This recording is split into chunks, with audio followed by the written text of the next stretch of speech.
there is no, UNICEF doesn't have the capacity to intervene by any means, just doing advocacy and providing assistance when it's required. Yes, but other agencies of the United Nations can refer a serious violation to the Security Council. The Atomic Energy Agency can do that. The Human Rights Council can do that. Can UNICEF refer a serious violation of children's rights to the Security Council for further action under Chapter 7?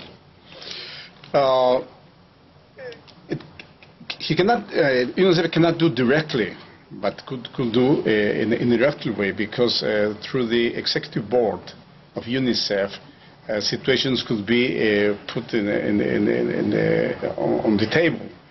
But mostly UNICEF works through the system of United Nations. It goes to the Secretary General, and through that scheme goes to the Human Rights Council now. So what is that there are mechanisms in the United Nations, like the Human Rights Council, that concentrate most of the situations of human rights violations, even concerning rights of the child. The Convention of Rights of the Child, it expresses clearly that anybody from each country could make the present situations that are really offenses and violations of children's rights. Okay, let's take the second question, which is what's happening on corruption? We have, after all, a anti-corruption resolution. Yes, there is a resolution, and there's a convention against corruption that we hope that could be signed by each country of the United States as a member of the United States organization.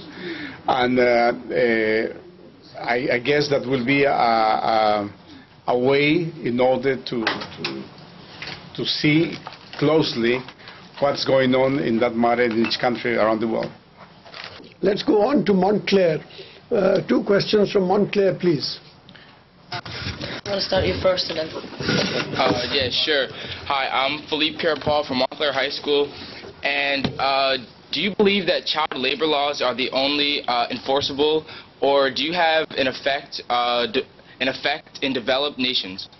And also, since the wealthy nations are the only good examples of proper child labor laws, what can we do to help pressure the other nations who do not follow the laws, and the other nations who need our help? And then we have another question. Is that one question or two questions? Here.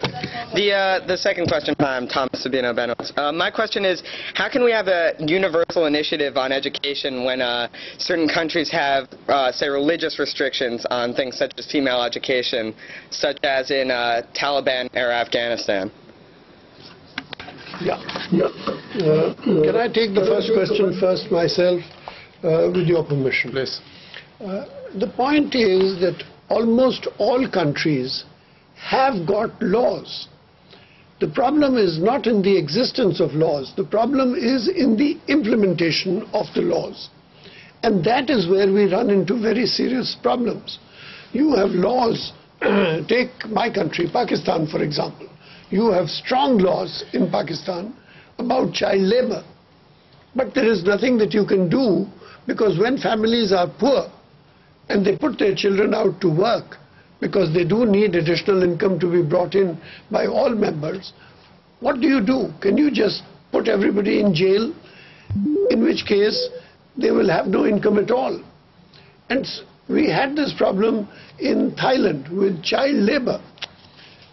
We tried to outlaw child labor, and this was the Nike case.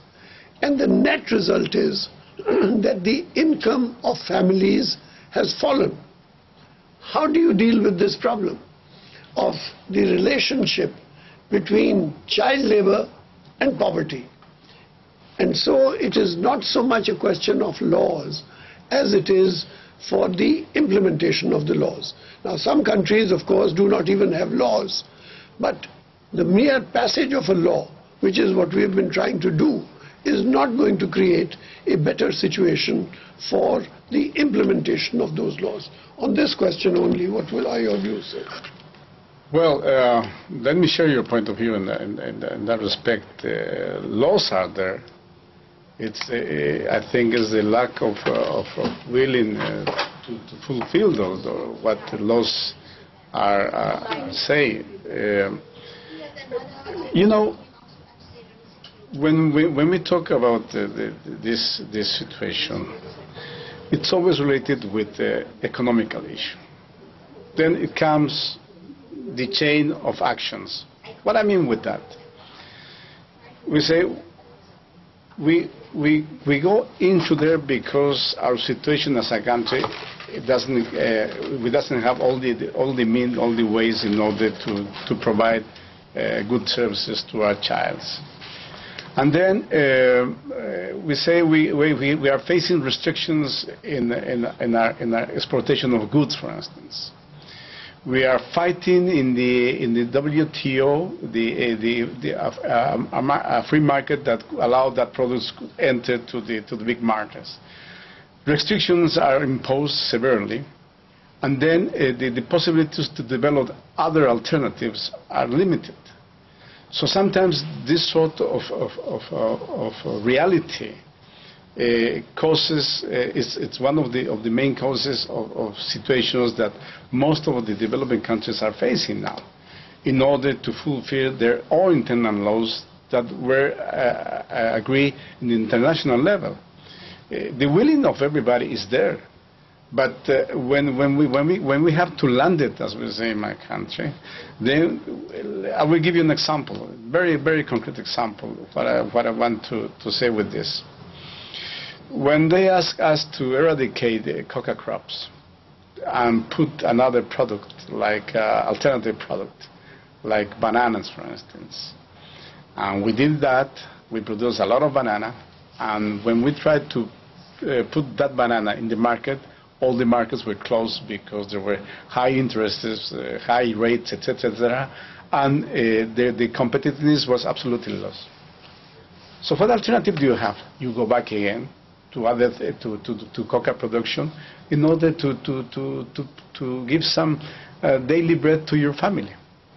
So that's in reality what's happened in all areas for many developing countries. And those are the roots of poverty, those are the roots of malnutrition, those are the roots of that families are obliged to put the children in working, that the situations of armed conflicts put families under pressure to the local leaders in order to recruit them, to put in dangers, and you know the figures are very high. So the scheme is not particularly in the issue of certain situations of children. We have to see the problem as a whole. And Ambassador Loayza-Barea has referred to the problem of the relationship between coca and bananas. And it's a very important relationship, because we have seen the same problem in Afghanistan, where the choice is between growing onions and growing opium. If you grow onions, you earn $1,000 per acre. If you grow poppy, you earn $10,000 per acre. Why would any farmer grow onions rather than opium? And the same is true of Colombia. You grow coca, you can sell it. You grow bananas, you cannot sell it. And so we have to see all these things in a larger context. Now, the second question was, how do we enforce universal education? Because you have some crazy people with long beards who say women should not be educated. Now, that is politically incorrect. But we have the economic incorrect also. You know, Bolivia, poor, you did not have primary education in the past. And so you were not educating children at the primary level. In other words, there can be a political constraint or there can be an economic constraint. But we have to fight both. Yes. How do we fight both? That is the question. Well,